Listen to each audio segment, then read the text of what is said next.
All right, let's get into the mailbag. Mailbag.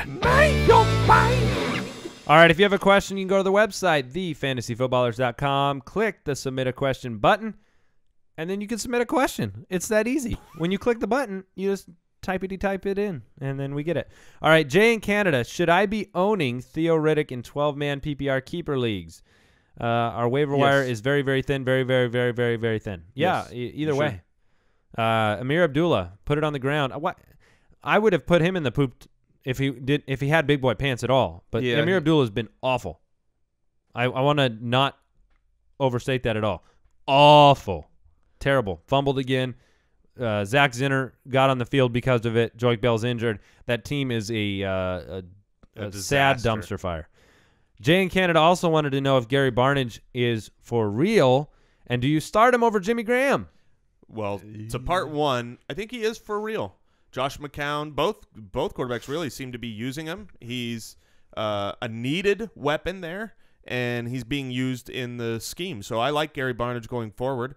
Would you start him over Jimmy Graham? I would say that would be matchup dependent, situational. But I would be, if I had both on my team, I would not hesitate for a second to start Barnidge over Graham if I thought the matchup was better. I would. They're equal to me in opportunities. And Josh McCown does have an ankle sprain, so we have to monitor his health, which is he'll be fine. He's had so many concussions he doesn't actually feel the pain. It's a strange world when we need to monitor the health of Josh McCown. Dude, 3 straight games of what, 350 or more yards? Yeah, he's been great.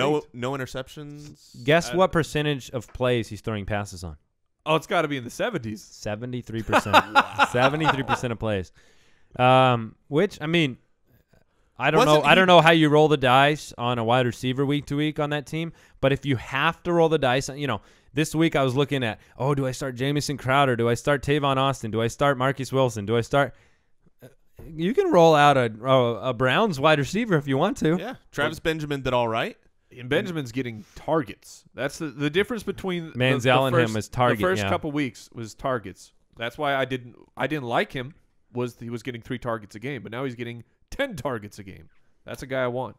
All right, so right now, who's the Sam in Nashville wants to know the question we talked about earlier: Niall Davis or Charkandrick West? I'm picking up Charkandrick. Yep, me too. But I'm also putting a claim on Niall Davis afterwards. If you had to drop Tevin Coleman or Alfred Morris to sign one of those 2 backups, who would you drop? Coleman. I would drop Morris. What? I would drop Alfred Morris over Tevin Coleman. Oh, you want to know why? Yeah, I do want to know why. This week is why. If you watch the game, they were in the lead the entire game. They were on the goal line multiple times. It was the Thompson and Matt Jones show. Alfred Morris put up a gooser. They almost. I mean, he didn't actually, but I mean, it was like it is a 3-way timeshare there, and you have no idea who to start. If you got to make a flyer and put one of those 3 guys in, you could have a good fantasy week. But I would never want to actually start one. This is a good example of you try to package, Alf to the Jones owner for super cheap, just so that you can add that extra. And they like. spot. I mean, you can't count on him, but they like Chris Thompson. They like him in that Geo role. He got a lot of check down. He had a good game. Justin in Iowa. He's been playing Tyrod Taylor for the last 3 weeks. Things have been average. He picked up Josh McCown after the fact. He has Stafford on his bench, as do the Lions. And which direction does he move going forward? Now, did you boys watch the Buffalo game? I watched a little bit of it, yeah. Tyrod Taylor was Scampersaurus Rex. Yes. He was amazing in his runs. He is so shifty. That being said, he was ridiculously bad in the pocket for a 2nd week in a row. If you're moving forward, would you stream Taylor and McCown back and forth? And what am I saying? So here's what you're saying. First of all, he had a decent game. Tyrod Taylor did. Yeah, Tyrod Taylor finished because as of the rushing 7th, yards. right? He finished as the 7th quarterback. I saw some people on Twitter like, "Oh, I can't believe he ruined my week." I'm like, he was the 7th best quarterback. That was weird.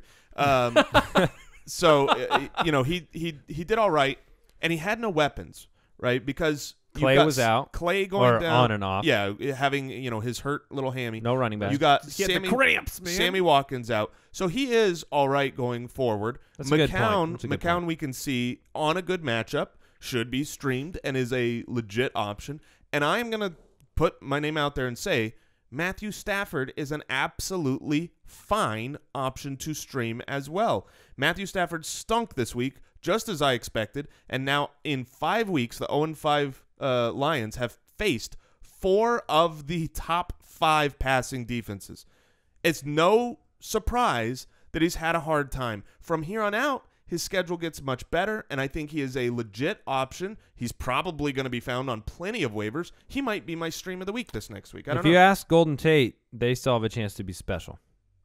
That is what he said. Honestly, Golden Tate, Calvin Johnson, Matthew Stafford, those are guys right now who their owners, if they still have owners, are super down on them, and they can be acquired on the cheap, and I'm not afraid of any of those 3 guys. All right, fair enough. But you don't need to hold 3 quarterbacks. No, That's for sure. true, So true. who of those 3 are you dropping? Depends on the matchup, because those are all stream guys to me. Okay, so Stafford takes on the Bears. No, next week. you're going to keep Taylor because of the baseline. And so, I mean, who's McCown playing next week? Broncos. Ooh.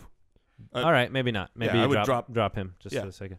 I think you drop him and Stafford and just fill up your, Yeah, I'm Play fine Taylor. with that. I'm fine with just keeping Taylor. All right, so we do want to say thank you to everybody who's been listening to the show this year and supporting us. We really appreciate it.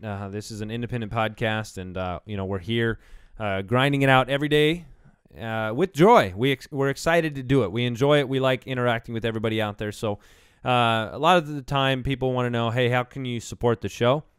A couple ways you can support us. You can leave us an iTunes review. We always appreciate those if you're listening on your phone. It takes a couple seconds. Drop us a review on there. We really appreciate that. You can check out jointhefoot.com, our fantasy football community, where almost 700 of you are on there talking with one another, talking trades and waivers and start-sit questions. It's great. I mean, you can get a quick answer, to your questions on there, and we're on there as well, obviously, answering questions, doing those sorts of things. And then also, if you can, we don't blame you. Don't tell anybody about your league. If you don't want to tell anybody in your league about us, that's all right. But tell somebody outside of your league about us. Tell them to go give us a shot. Download the show on iTunes. Go to the website, thefantasyfootballers.com. And we appreciate it. Also, subscribe on YouTube, because YouTube, we got a lot of love there coming. So we appreciate our YouTube following. Got a lot of love coming? Got a whole lot of love. There you go. All right, so thanks. We'll be back tomorrow. We'll recap the Monday night game. We'll get you ready for the waiver wire. Yeah, it's called Sharkandrick West. Yeah, pretty much. So, There's all right. No Tuesday show. And don't forget to grab the SleeperBot app. And it's pretty sweet. It's a very exciting noise. Goodbye. Thank you for listening to another edition of the Fantasy Footballers Podcast. Don't forget to visit us on the web at www.thefantasyfootballers.com and follow us on Twitter @TheFFBallers.